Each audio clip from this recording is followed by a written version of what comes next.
যে বাংলাদেশটাকে চালাইতেছেন আপনারা তিনজন, যে সমন্বয়ক উপদেষ্টা পরিষদে আছেন সেই তিনজন এবং আপনি এবং জনাব হাসনাত আব্দুল্লাহ, আপনারা পাঁচজন যদি ধরে নেই তাইলে এই যে কি জানি বলে নাগরিক কমিটির জনাব পাটোয়ারি, জনাব আক্তার, তারাও কিছুটা সরকার চালাচ্ছেন।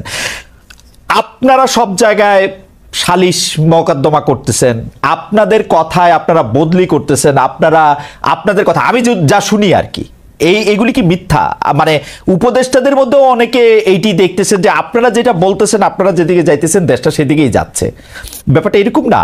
পারসেপশনে আমরা দেখতে পাচ্ছি যে আপনারা রাজনৈতিক দল করবেন, রাজনৈতিক দল করার জন্য আপনাদের টাকা দরকার হবে। বিভিন্ন জায়গা থেকে আপনাদের টাকার অন্য রাজনৈতিক দলগুলোর সাথে যদি আপনাদের মাঠে মোকাবেলা করতে হয় তাহলে আপনাদের টাকা লাগবে। টাকা লাগার জন্য আপনারা বিভিন্ন জায়গা থেকে চাঁদা নিচ্ছেন। কখনো সেই চাঁদা গাড়ি হয়ে আসছে, কখনো সেই চাঁদা বাড়ি হয়ে আসছে, কখনো রূপায়ণ টায়ারে আপনাদের অফিস হয়ে আসছে, কখনো আপনার কম্বল হয়ে আসছে সার্জিস, কখনো আসিফ মাহমুদের হেলিকপ্টার হয়ে আসছে।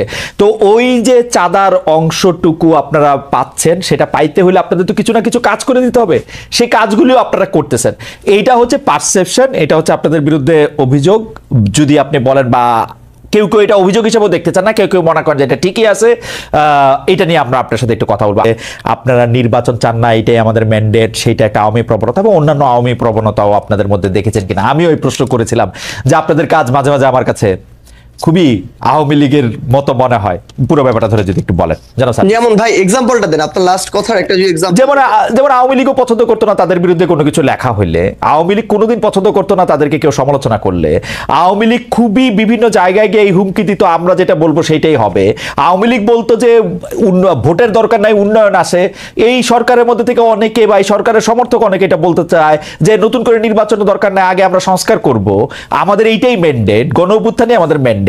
তারপরে বিভিন্ন সময় বিভিন্ন জায়গায় যে একটা আছে না, একটা তর্জনী উচায়া, তর্জনী নির্দেশ করা, উই আর দে করা, এইটা আওয়ামী লীগের যে জায়গা থেকে আমরা যেই 15 বছর যে রক্তাক্ত অভিজ্ঞতার বা যে বিভ্রান্তির মধ্যে আমরা ছিলাম, যে বঞ্চনার মধ্যে আমরা ছিলাম, সেটাও আমরা আসলে অনেক সময় আমি প্রত্যক্ষ করি। আপনি চাইলে আপনারা আমি আলাদা আরো অনেক উদাহরণ দিতে পারি আর কি। এখন একটা ভাই শোনেন, একটা জিনিস আপনাকে বলি, সবচেয়ে বড় কথাটা হচ্ছে আমি আপনার একটা কথার সাথে সম্পূর্ণ দ্বিমত করি এবং এই কথাটা আমার কাছে মনে হয়েছে খুবই জেনারেলাইজড একটা কথা। আপনি একটা কথা যেটা রনি ভাইকে বলছেন যে আওয়ামী লীগের দেয়া ছাঁচে বৈষম্য বিরোধী ছাত্র আন্দোলন চলতেছে। ভাই একটা কথা আপনাকে স্পষ্ট করে বলি, সবচেয়ে বড় কথা হচ্ছে বৈষম্য বিরোধী ছাত্র আন্দোলন কোন একজন স্টুডেন্ট কোন একটা কাজ করছে, কোন একজন সাধারণ নাগরিক একটা কাজ করছে, বৈষম্য বিরোধী ছাত্র আন্দোলন নাম ভাঙায় করছে, সমন্বয়ক শব্দটা নাম ভাঙায় করছে, তার মানে সেই দায় এই বৈষম্য বিরোধী ছাত্র আন্দোলন নিবে, এটা কোনোদিন হইতে পারে না। আমরা আমাদের জায়গা থেকে সবচেয়ে বড় যে জিনিসটা দেখছি যে এই পুরো যে আপনি যে সিস্টেমটার কথা বলতেছেন, কালচারটার কথা বলতেছেন, এইটা বৈষম্য বিরোধী ছাত্র আন্দোলন বলতে আপনারা যাদেরকে চেনেন ফেস হিসেবে এই মানুষগুলো এটার জন্য সবচেয়ে বেশি স্ট্রাগল করে যাইতেছে। এই পুরো বাংলাদেশের নতুন যে সংস্কার প্রক্রিয়া, এটার জন্য সবচেয়ে বেশি স্ট্রাগল করে যাইতেছে। কোন জায়গাটা থেকে? আসলে এই যে বাংলাদেশে বিগত 16 বছরে এই যে একটা কালচার এস্টাবলিশ করে দেওয়া হয়েছে, মানুষের রন্ধ্রে রন্ধ্রে এই যে বিভিন্ন তোষামোদি, কালপ্রিটগিরি বিহেভিয়ার গুলো ঢুকে গেছে, এই যে বিভিন্ন রকম অপকর্মের সাথে জড়িত হওয়ার প্রবণতা ঢুকে গেছে, ব্যক্তি স্বার্থ এই যে চিন্তা করার যে প্রবণতা ঢুকে গেছে, মানুষ সামগ্রিকভাবে কালেকটিভলি এই জায়গাটা থেকে এখনো বের হইতে পারতেছে না। মানুষ এখন প্রত্যেকদিন 100টা তদবির নিয়ে আসে।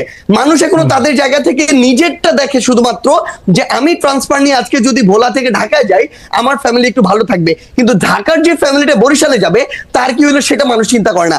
আপনি যদি আজকে দেখেন এই পুরো বাংলাদেশের যে রাজনৈতিক দলগুলো, এই দলগুলো বিগত অর্ধ শতাব্দী ধরে যেই পলিটিক্যাল কালচারটা প্র্যাকটিস করে আজকের এই অবস্থানে আসছে, এই অভ্যুত্থানের পরও ওই পলিটিক্যাল কালচার থেকে ওই পলিটিক্যাল দলগুলো বের হইতে পারে না, তার রাজনৈতিক নেতৃবৃন্দ বের হইতে পারে। ভাই শেষ করে ভাই আমরা তো চোখের সামনে থেকে দেখতেছি, আপনাকে বলি ভাই, আপনি তো বাইরে থেকে দেখতেছেন, আমরা চোখের সামনে থেকে দেখতেছি। আপনাকে বলি আজকে এই যে এত এত রক্তের উপরে দাঁড়িয়ে, খুনের হত্যার উপরে দাঁড়িয়ে, লাশের উপরে দাঁড়িয়ে এই যে সরকার, আমরা তো সরকার সরাসরি নাই, কিন্তু আমরা সরকারকেও দেখতে পাচ্ছি, মাঠকেও দেখতে পাচ্ছি।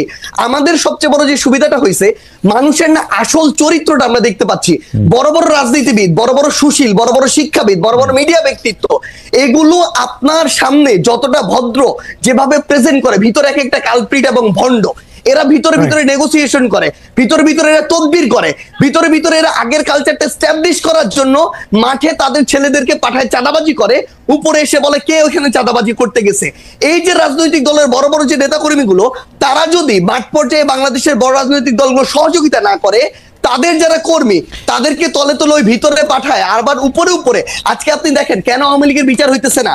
আওয়ামী লীগের বড় বড় নেতা কর্মীগুলোকে শেল্টার দিয়ে রাখছে।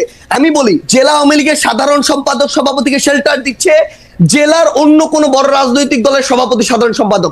This is the bitter truth. এই শেল্টার দিতেছে টাকার বিনিময়ে, এই শেল্টার দিতেছে ম্যান পাওয়ারের বিনিময়ে, অথবা এটা চিন্তা করতেছে আজকে থেকে 5-10 বছর পর তার যদি খারাপ সময় আসে সে তাকে শেল্টার দেবে। ভাই একটু জাস্ট ফিনিশিংটা দেন। আচ্ছা ফিনিশিংটা দেন। সামগ্রিকভাবে শুরু করি। তো সবচেয়ে বড় কথাটা হচ্ছে বৈষম্য বিরোধী ছাত্র আন্দোলন বলতে যে 3 জন ওইখানে সরকারি উপদেষ্টা কিংবা মাঠে যারা আছে অ্যাকচুয়ালি যারা স্পিরিটটাকে ধারণ করে, ভাই 5 তারিখের পরে বৈষম্য বিরোধী ছাত্র আন্দোলন হইছে নতুন করে এই সংখ্যাটা বেশি, তারা এই নাম ভাঙায় খাইতেছে আরো বেশি। এবং এই মানুষগুলো থেকে শুরু করে অন্যান্য যারা আছে তারা যদি তাদের জায়গা থেকে যেটুকু সহযোগিতা করা দরকার, এরা শেখ হাসিনার বিরুদ্ধে যেভাবে সহযোগিতা করছে ওই সহযোগিতা যদি থাকতো বাংলাদেশ 6 মাসে প্রত্যাশার চেয়ে বেশি পরিবর্তন হইতো। কিন্তু সবচেয়ে বড় সমস্যা হচ্ছে আমরা তো সামনে থেকে ওইখানে থেকে ফেসটা পরিচিত হয়ে যাওয়ার কারণে সবকিছু আমাদের কাছে আসে। প্রাণপণ চেষ্টা করে ভাই, আমাদের তো পালাবার পথ নাই, আমরা যেদিকে যাই ঝুলাবে, এটা হচ্ছে রিয়েলিটি ভাই। তো সবচেয়ে বড় কথা হচ্ছে আমরা আমাদের প্রাণপণ চেষ্টা করে যাচ্ছি এবং যাব, কিন্তু এই সামগ্রিক যে স্টেক হোল্ডার গুলো যেগুলো ফাংশন না করলে, হেল্প না করলে, ওয়ার্ক না করলে, ভাই শুধু একটু শেষ করেন। এই যে বিষয় সামগ্রিক যে স্টেক হোল্ডার গুলো এগুলো তো বিগত কালচার গুলোর সাথে অতপ্রতভাবে জড়িত এবং সহযোগী।